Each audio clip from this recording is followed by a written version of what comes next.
Now 22, I've made a lot of financial decisions in the past 4 years. I wouldn't say I'm the richest or anything, so take everything I say with a grain of salt. Additionally, I'm not stating anything to brag, but this is just a way for me to reflect on my own personal finance and what I could have done better if I were able to do it all over again. With a current net worth of about $25,000 between my checking, savings, and investing accounts, I've definitely dabbled in a lot of financial decisions, and it's definitely been a dream of mine to be financially free. The idea of waking up one day and being able to do whatever you want without having to be tied down to your 9 to 5 has always been ideal. Of course, I won't ever be 18 again, but these are some things I've started implementing in my life and where I've seen growth and how you could do the same. Additionally, you don't have to be 18 or younger if you're already watching this video. These tips can apply to anybody, especially for beginners who are looking forward to being financially prepared for the future. So here are 5 things I would focus on if I were 18 again. Number 1, open a high yield savings account for an emergency fund. If you could open one earlier, even if it's under your parents as a custodial account, even better. Getting my first job at Subway up until even 2 years ago, I never really had a savings account. Even at $8 an hour at the time, which I felt pretty rich since I had no expenses at all, I was pretty frugal with my money and I didn't really buy anything I needed. However, I felt like my money wasn't doing much for me as it was kind of just sitting in my checking account, earning absolutely zero interest. Even going into the 3 years of college where I felt like I had the most amount of money at the time, I definitely could have earned a lot more in interest if I had opened a high yield savings account sooner. For example, if you've watched my recent Apple savings account video, in just 1 year, I earned about $400 in just interest by doing absolutely nothing. However, if I would have opened the account sooner, who knows how much extra money I would have had. And of course, compound interest definitely adds to that. So the money I would have made back then when I was 18, it could have added more to even more than 400 that I'm making now. It's definitely something you should keep in mind at any age, even if it's just 5 to 10% of your paychecks, all of that does add up. Eventually, you would have had a strong emergency fund built up just in case something were to happen. Moving on to something I wish I focused on a little more growing up was plan out the credit cards that I would get next. This one isn't that big of a deal since I don't really regret any of my cards. However, I would have been able to optimize better if I just planned it out a little more. If you're like me, opening as many credit cards as much as possible to churn up those points probably seems ideal. However, it's only ideal if you're efficient with it. I do recommend getting a credit card as soon as you can to start building up your credit score as soon as possible, but and only should you get a credit card if you're able to pay it off in full every month. I don't like tossing money away to interest at all, so even if I'm paranoid, I pay off my cards every few days. 1, to keep a low credit card utilization, and 2, because mentally it feels better to have my cards paid off. Even after all that, I still have automatic payments turned on at the end of every month, just in case I do miss it. And what's the point in earning that 1 to 5% in cash back if you owe 30% in interest on your cards? It just doesn't really make sense. Getting back on track, I wish I applied for cards that didn't really overlap with each other. For example, I started off with the Student Discover card, which I highly recommend as a first starter card because it's pretty easy to apply to as a student and you get 5% cash back on bonus categories and it's doubled in your first year. After applying for my Student Discover card, after a couple months I applied for another student card, which I liked because it was blue and I like the idea of owning a Chase card. This was the Chase student card. As you know, it gives a $20 good standing statement credit every year.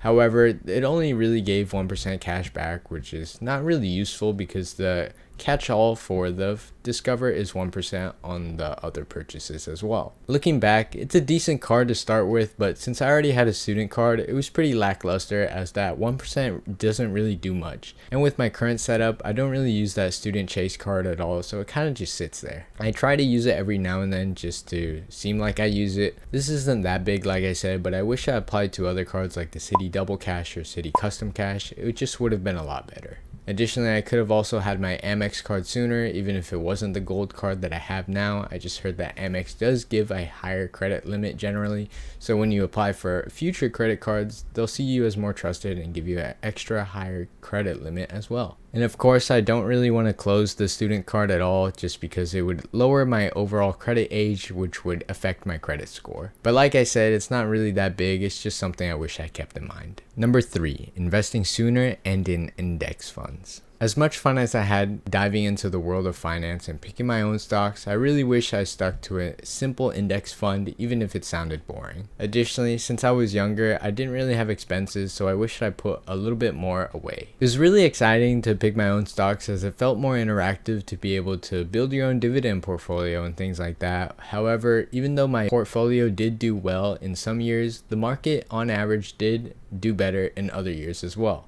Looking back, there definitely would have been a lot less headache if I just stuck to something simple like a 3-fund portfolio, which, if you don't know, consists of a domestic index fund, an international index fund, as well as bonds. Plus, you're already diversified, so investing in something like VOO, you're already following the top 500 companies, so you don't have to worry about not being over leveraged in certain stocks. As of now, I only have VOO in my main investing portfolio, but this is something I wish I would have done a lot sooner if I had the opportunity. Additionally, I would have started a Roth IRA and started maxing it out as a priority as well. Who knows how much I would have had? I'm guessing maybe about 30,000, maybe in just contributions and not including the returns, which is pretty insane. This one is simple but really important, but the 4th thing I wish I did growing up was turning on automatic savings and investing. One of the best ways I've noticed that I've grown wealth was always consistently doing it. This would include down cost averaging, which, if you don't know, means you're always contributing to your investing portfolio, whether it be every week, every month, or whatever period is most comfortable to you. The important thing is to always contribute to it no matter what, as that way you'll be way more exposed and be way more invested earlier.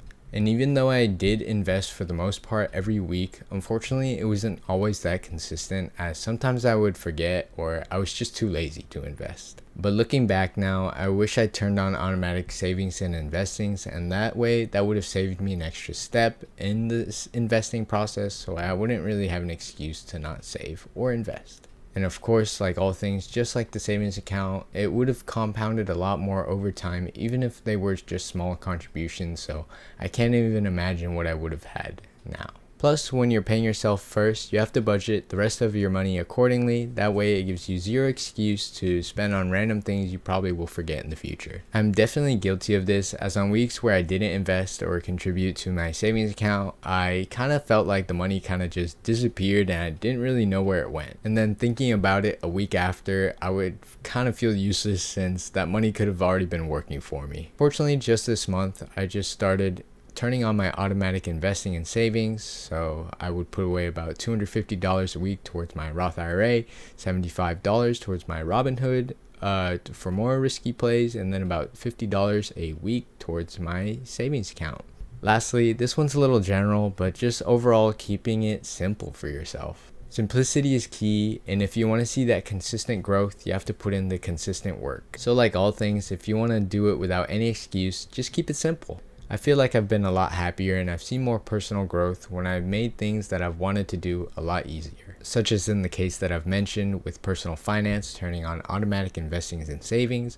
If I want to go to the gym and be more consistent with my health, that I meal prep the night before and sleep earlier. It seems simple, but it's definitely the truth.